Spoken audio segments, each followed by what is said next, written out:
Hello and welcome to the Terran Space Academy, where we help prepare you for a bright future in the space industry.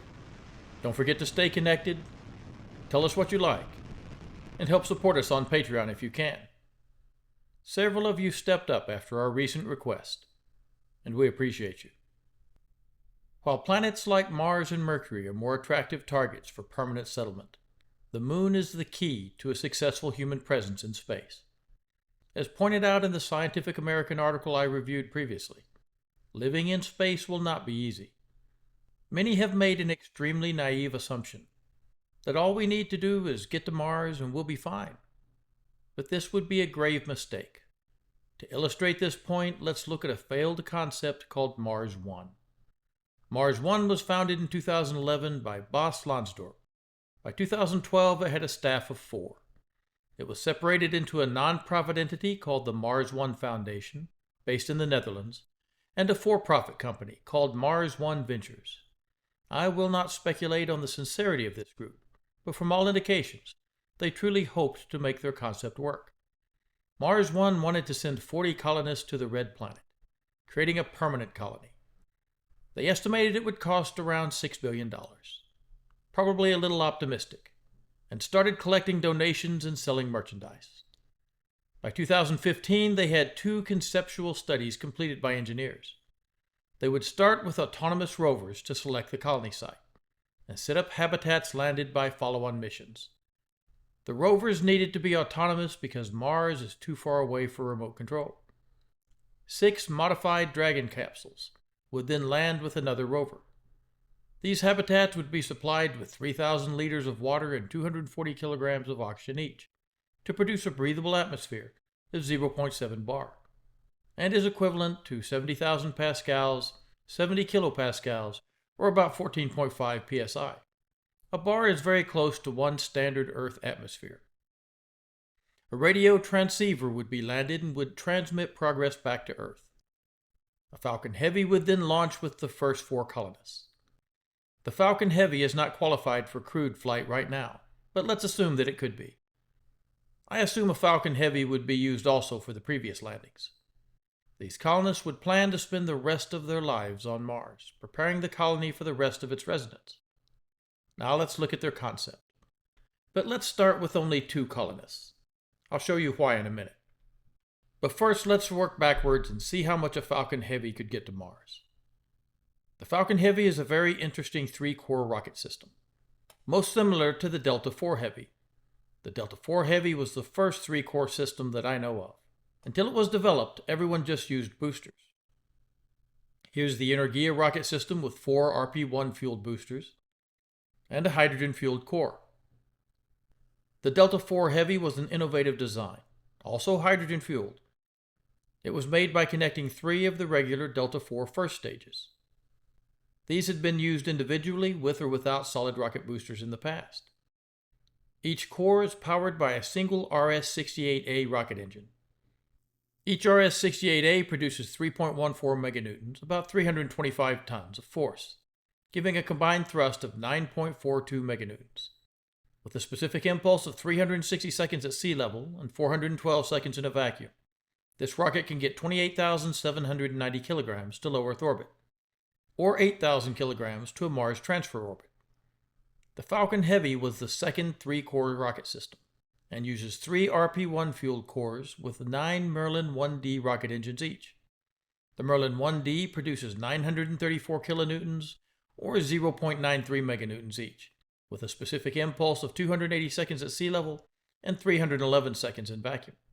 These engines produce a combined thrust of up to 8.2 meganewtons per core, giving it a total of 24.6 meganewtons for all 3. Falcon Heavy can send up to 16.8 metric tons to Mars. If the Delta IV is more efficient, how can the Falcon Heavy get twice as much payload to Mars? That, my fellow space scholars, is due to fuel density and launch mass. Both of these rockets are using liquid oxygen as an oxidizer, but at 71 kilograms per cubic meter, we can only fit about 200 metric tons of propellant into each of these Delta IV cores.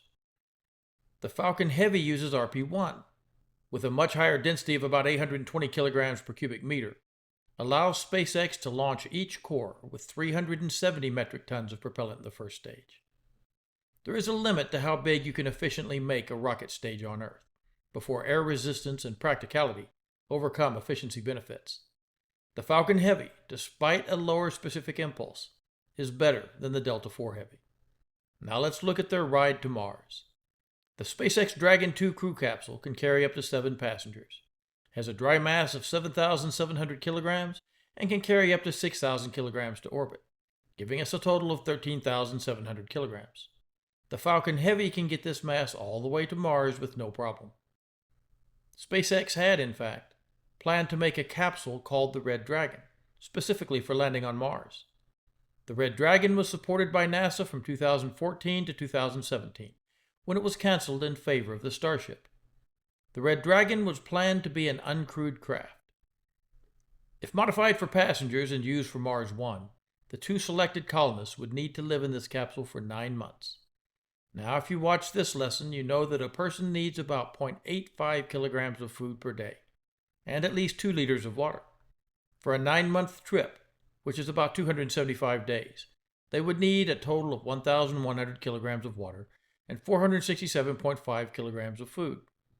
This would occupy about 2 of the 9.3 cubic meters of available volume on a Red Dragon, leaving 7.3 cubic meters, about the same interior volume as a Volkswagen microbus for our explorers.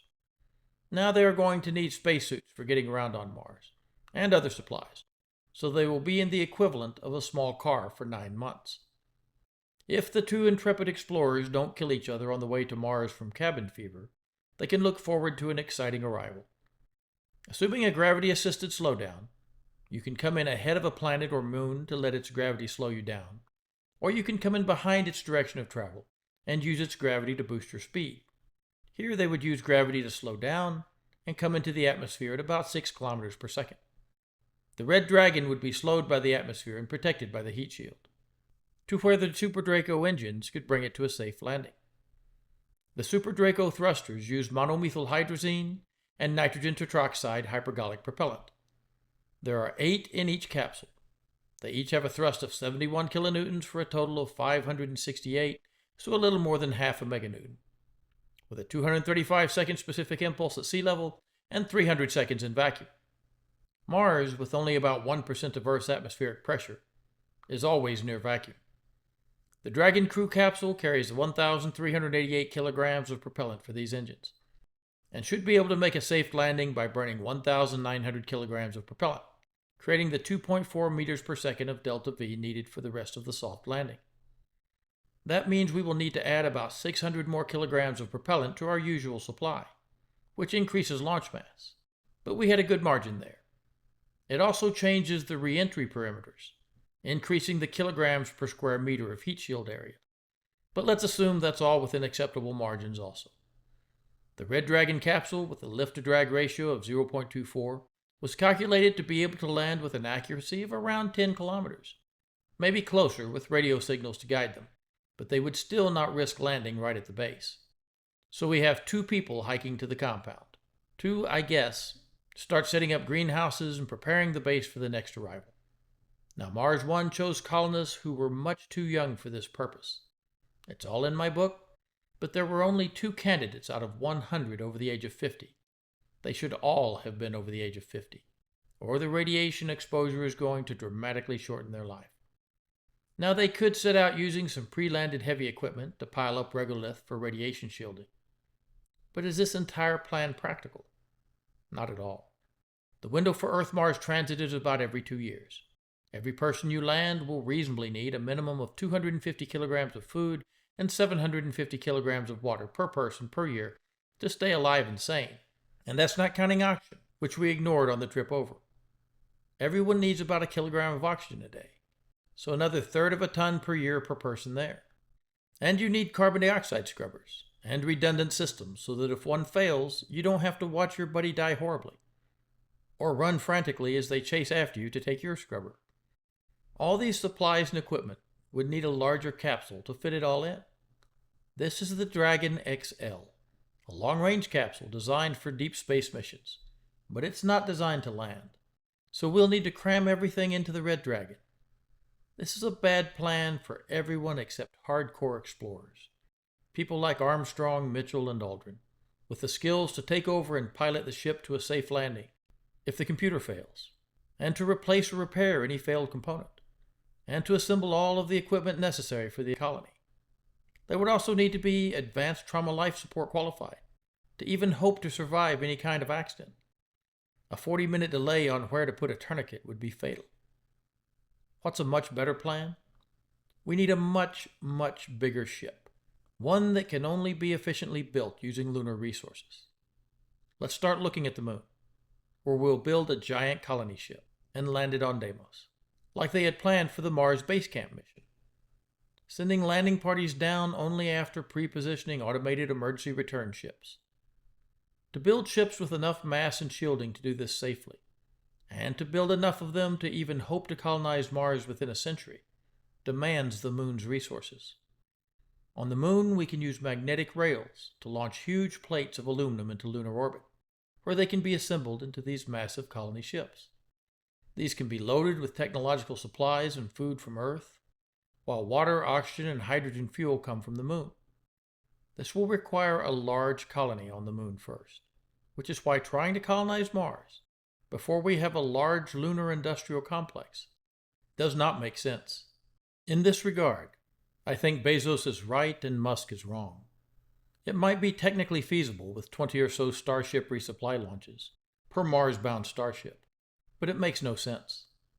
The moon is right there, just a few 100,000 miles from Earth, 3 days travel time. And that brings us to the homework assignment given on Monday. Now we would in fact build our ships in lunar orbit, but to prove a point, I ask everyone to look at launching this ship, the Icon of the Seas, with a mass of 300,000 metric tons, 300 million kilograms, from the surface of the moon, using either Raptor or RL-10 engines. Let's look at this exercise. On Earth, a 300,000-ton spaceship would have a weight of almost 3 billion newtons. But on the moon, with only 1.622 meters per second squared gravity instead of 9.807, the Icon has a weight of only 486,600,000 newtons. If we want a thrust-to-weight ratio of 1.5, we must multiply the lunar weight by 1.5 and divide by our maximum thrust. Since each Raptor 3 methane-fueled rocket engine has a maximum thrust of 2,940,000 newtons, we need a little less than 250 Raptor engines to lift the Icon, so the equivalent of about 8 SpaceX Super Heavy boosters. Now let's look at using the hydrogen-fueled Rocketdyne RL-10. The RL-10C engine has a thrust of only 106,000 newtons, so we would need 6,886 of those. That's a lot. We would have been better off using the RS-68s from the Delta IV, even though they aren't quite as efficient, since we would only need about 235 of them, as they would have a thrust of 3,140,000 newtons. But they were not part of the assignment. I bring up these engines because using hydrogen fuel from lunar sources is a lot smarter than sending methane up from Earth to go to Mars. In fact, if we run the numbers, we see that using methane engines to get off the moon, assuming a needed delta V of 2,000 meters per second, leaves us with about 175,000 tons in low lunar orbit, having burned almost 125,000 tons to get there. Using hydrogen instead gets us into orbit with over 190,000 tons left, giving us over 15 metric tons to use on our way to Mars. Once we are in orbit, we need to get to Mars. It takes about 4 kilometers per second to get out of low Earth orbit and into low lunar orbit. That's about 3.1 for lunar transfer and 0.9 for lunar orbit insertion. It doesn't take much more to get on your way to Mars from low Earth orbit, about 4.3 kilometers per second. Let's look at what it would take, looking here at our delta V budget, to get from low lunar orbit to Deimos. We see that we need 145 meters per second delta V to escape the moon's gravity, and another 93 meters per second to fully escape the Earth's gravity, since the moon is still in the Earth's gravity well. Then we need 388 meters per second for a maximum efficiency home in Mars transfer orbit burn, 673 for Mars capture, and 336 to land on Deimos. That brings us to 1.634 kilometers per second. Now we could use methane or oxygen-based engines to get this done. Using methane engines, we would burn another 62 metric tons, leaving us with about 113,000 tons on arrival to Deimos. Using the hydrogen engines, we get into lunar orbit with more mass, and we get to Deimos with more mass, burning about 58.5 metric tons, getting us there with over 134,000 metric tons. Now I ask about using magnetoplasma dynamic thrusters, with a specific impulse of 2,500 meters per second, to accelerate for 10 days at 2 meters per second. I did this to illustrate a point. Quite often people ask about using engine acceleration to create artificial gravity, like they do in the Expanse. In the Expanse, they have Epstein engines. We don't. We don't even know what those are. Neither did the author of those novels, as he left it a bit of a mystery. But what if we had enough power from magnetoplasma dynamic thrusters, which are the best we've got right now for a good mix of thrust and efficiency? How much propellant would it take to travel for this many seconds at this acceleration, about 1/5 of an Earth G? The answer is more than 7 times 10 to the 35th kilograms. That's a lot, impossible by any reasonable means, in fact. But what if, since we are in a massive, beautiful space cruiser, with radiation shielding, artificial gravity, centrifuges, education centers, and lots of fun things to do, we take our time and use our MPDTs for a regular home in orbit? In that case, using this equation, we see that once we are in lunar orbit, we would need only about 11.3 to 12.4 metric tons of propellant. This saves a lot of valuable mass that we can use on Mars. I recommended using methane as a propellant for these thrusters, but we could also use argon, as it's easier to ionize and is available on both Mars and Earth. How might we power these MPD engines? Let's look at one of the companies working on the problem of fusion, while we all rest our brains for a bit. Star Fusion is a clean energy company based in Chantilly, Virginia, pursuing an exciting new approach to tritium-free impact fusion energy. By leveraging existing commercial off-the-shelf materials and technologies, the NearStar power plant design is simple, modular, and viable. There are 4 main parts to a NearStar fusion power plant. First, a hypervelocity plasma railgun called the driver. Second, a simple, expendable fuel target about the size of a golf ball containing deuterium gas. Third, a stainless steel reaction chamber with a liquid first wall to absorb the energy from each fusion pulse. And finally, a conventional balance of plant with a heat exchanger, steam turbine, and generator. The fusion driver is approximately 100 meters or 300 feet long. The smallest power plant will produce approximately 50 megawatts of electricity and can be horizontally scaled to produce gigawatts of electricity. Here's how a NearStar power plant works. The fusion driver launches 50-gram projectiles once every second. These mass-produced projectiles are made of plastic with a metal tip. The fusion driver accelerates each projectile up to roughly 10 kilometers per second or 6 miles per second, about 30 times the speed of sound. The projectiles are fired into the main barrel of the driver and accelerated to hypervelocity by long rows of plasma side injectors arrayed along both sides. Each projectile delivers a tremendous amount of kinetic energy to the deuterium fuel target upon impact. At the moment of impact, the fuel target is magnetized to confine, insulate, and reduce energy loss during the rapid compression of the deuterium fuel. As the projectile rapidly implodes the fuel target, the density, temperature, and confinement of the deuterium fuel reaches fusion conditions to ignite a fusion fireball, releasing tremendous amounts of energy within the reaction chamber. The energy released from each fusion pulse is captured by a flowing circular waterfall of molten salt. The molten salt also serves as a liquid first wall to protect the chamber from neutron damage. Fragments of the exploded projectiles and fuel targets are carried away by the molten salt and filtered out for reuse. Fusion-heated molten salt is then pumped through a conventional heat exchanger, producing steam to spin a turbine and generator for clean, compact, always-on electricity. The power plant firing sequence is repetitive to create continuous fusion energy. The ability for near-star fusion to mostly use commercial, off-the-shelf materials and technologies reduces development time and cost, and improves reliability, availability, and maintainability.